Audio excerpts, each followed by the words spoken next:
Olá pessoal, bom dia, boa tarde, boa noite a todos os senhores que são inscritos no nosso canal Anotações de Processo Civil.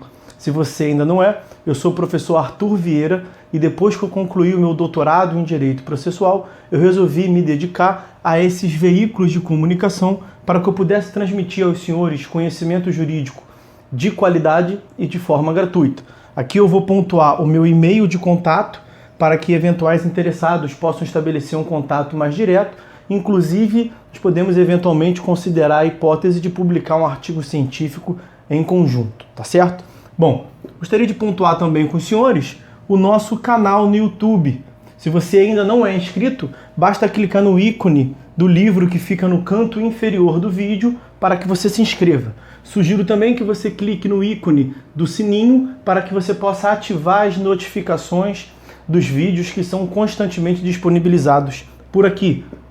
Gostaria de apresentar também aos senhores a nossa plataforma acadêmica, arturvieiracursos.com.br, arturvieiracursos.com.br, onde os senhores encontrarão cursos online de modo gratuito, inclusive com a emissão de certificado válido em todo o território nacional. Tá certo? Então, após a pausa, nós vamos tratar do vídeo de hoje.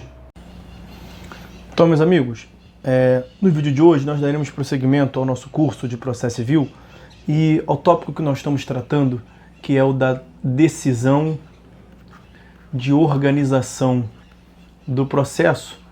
E aí nós já pontuamos que essa decisão de organização, ela se relaciona basicamente à atividade probatória. Então a organização do processo tem a ver com a organização da atividade probatória, que é a que falta ocorrer para que o juízo possa formar o seu convencimento e, com isso, portanto, exercer jurisdição, proferindo sentença. Nós estamos, nesse contexto, a analisar o artigo 357. Já tratamos do inciso 1º, nos vídeos anteriores nós fizemos essa análise que está no quadro aí na tela aí para os senhores.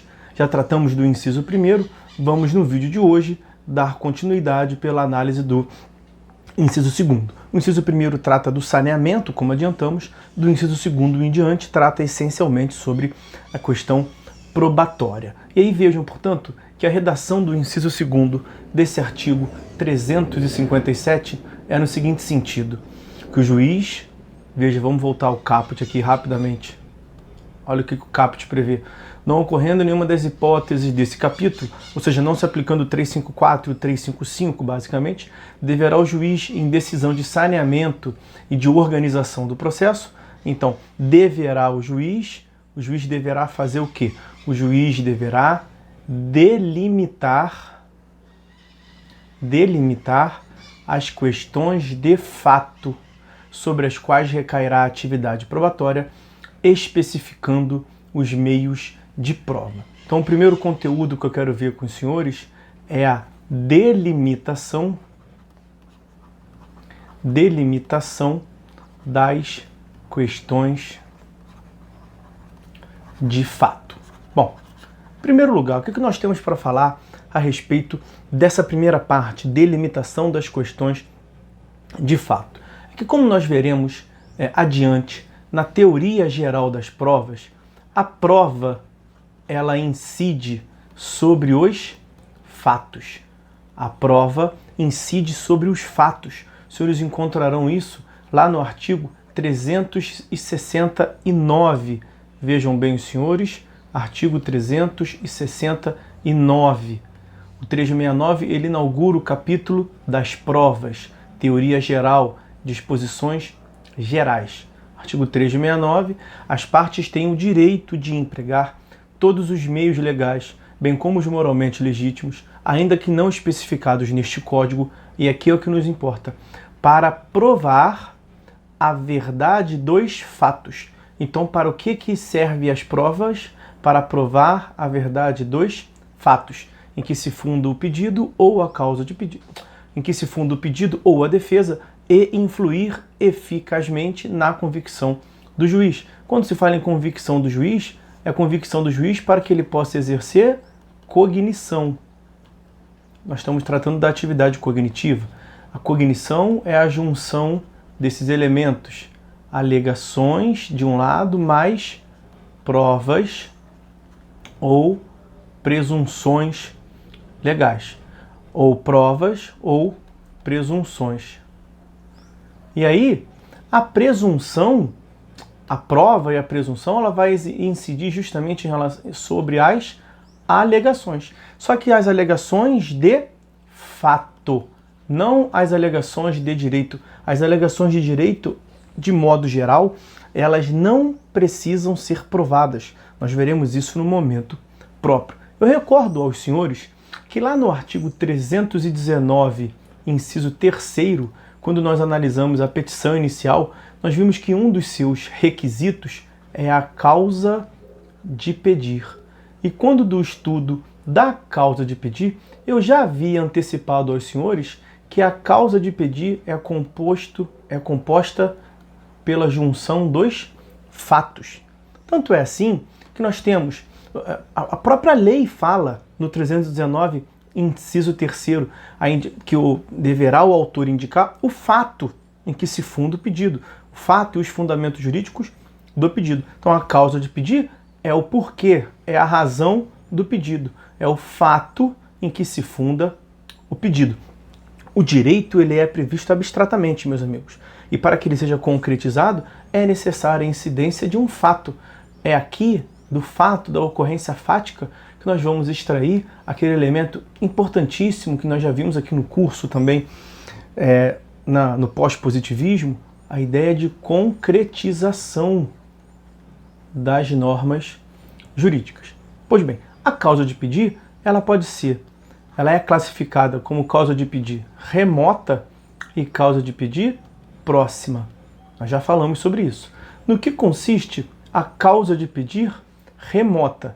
Causa de pedir remota é o fato constitutivo do direito alegado pelo autor. Enquanto que a causa de pedir próxima é o interesse de agir. Ou seja, é um fato que faz surgir a pretensão de ir a juízo, o interesse, a necessidade de intervenção jurisdicional. Então percebam que a causa de pedir ela é composta pelo elemento fático. Causa de pedir, elemento fático.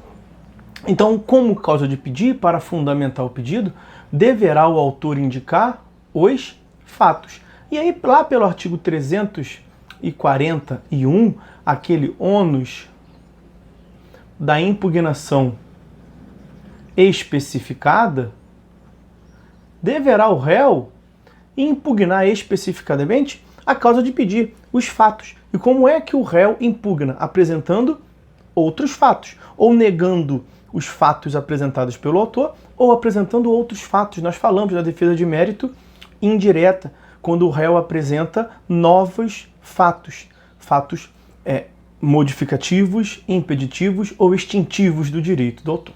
É por isso que as partes, seja o sujeito ativo, seja o sujeito passivo do processo, autor e réu, lato sensu, têm o direito de empregar os meios legais, ainda que não especificados no Código, para provar a verdade dos fatos. Porque tanto o pedido da demanda do autor, sujeito ativo, quanto a defesa do sujeito passivo, elas circundam, elas se originam, têm como base fatos. Então, é importante que os senhores, vamos voltar aqui, portanto, vamos lá, delimitação das questões de fato. O juiz deverá delimitar as questões de fato. Quando o Código fala delimitação das questões de fato, é porque as partes podem alegar diversos aspectos fáticos. Alegações das partes sobre fatos. Nós até já falamos aqui no curso também que o conceito técnico de questões, me parece ter sido este o sentido aqui desse termo questões no inciso 2º. Questões significa ponto controvertido. Ponto controvertido é aquele afirmado por uma parte e negado pela outra, controvertido pela outra parte. Por quê? Porque há um artigo no Código, o artigo 374, que vai afirmar que as alegações incontroversas não precisam de prova. Então, para que haja necessidade de se produzir prova, há necessidade, por via direta, pelo artigo 374, de que seja uma questão de fato, portanto, controvertida. É esse o sentido de questões. Então, o juiz deve delimitar as questões de fato. As partes, portanto, apresentam diversas alegações sobre fatos. Mas por que é importante voltar aqui a essa temática? Porque essas alegações das partes podem resultar em alguns fatos que sejam inúteis, que sejam irrelevantes para o processo. Então, quando o juiz delimita a atividade probatória, ele vai, na verdade, tornar o processo mais objetivo. É uma ideia de racionalidade, de objetivação. Ele torna o processo objetivo. Sobre o que recairá a atividade probatória? Sobre quais fatos? Não necessariamente sobre todos os fatos, porque se o juiz reputar que certos fatos são irrelevantes para a resolução da controvérsia, ele diz que sobre eles não vão incidir. Se outros fatos ele considerar inúteis, porque às vezes são repetitivos, ele não vai exigir que se produza prova com relação a esses fatos. Então não é que todo fato deva ser provado.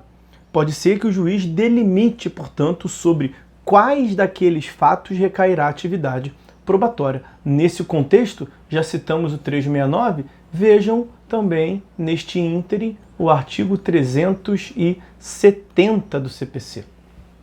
Caberá ao juiz, de ofício ou a requerimento da parte, determinar as provas necessárias ao julgamento do mérito. Vamos voltar ao caput já já. Parágrafo único. O juiz indeferirá em decisão fundamentada as diligências probatórias, inúteis ou meramente protelatórias, irrelevantes. Então o juiz, nesse sentido, ele irá delimitar. Há uma delimitação da instrução probatória, justamente o 357, inciso 2º. Então o 357, inciso 2º, no contexto da delimitação, ele dialoga com o 370, parágrafo único. Artigo 370, especialmente o seu parágrafo único. E aí, a segunda previsão do dispositivo, vamos voltar lá a ele. Inciso 2º do artigo 357. O juiz, nessa decisão, deverá delimitar as questões de fato sobre as quais recairá a atividade probatória, já vimos, especificando os meios de prova admitidos. Então o juiz vai especificar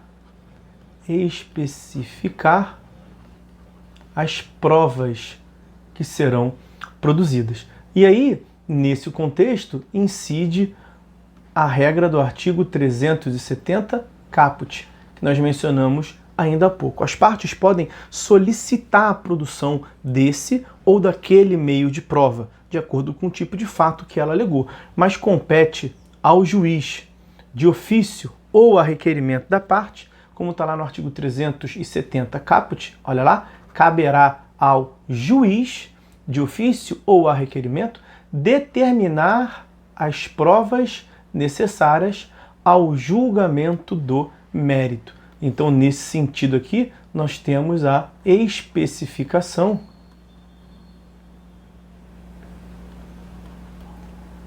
das provas. Também uma previsão do artigo 357, inciso 2º do CPC. Tá certo? Bom, então, meus amigos, sobre esse inciso 2º do artigo 357, essas eram as considerações que eu queria fazer com os senhores. Basicamente, esta remissão aos artigos 370 caput e parágrafo único, também ao artigo 369, que a prova incide sobre a verdade dos fatos. Daí que o inciso segundo tem duas regras, tem duas disposições, dois conteúdos normativos. Incumbe ao juiz delimitar sobre quais fatos recairá a atividade probatória e depois ele vai especificar quais provas serão produzidas. 369 e 370. Nós voltaremos à análise desses dispositivos, 369 e 370, no nosso tópico aqui denominado Teoria Geral das Provas. Aqui nós fizemos apenas um contraponto com eles, tá certo?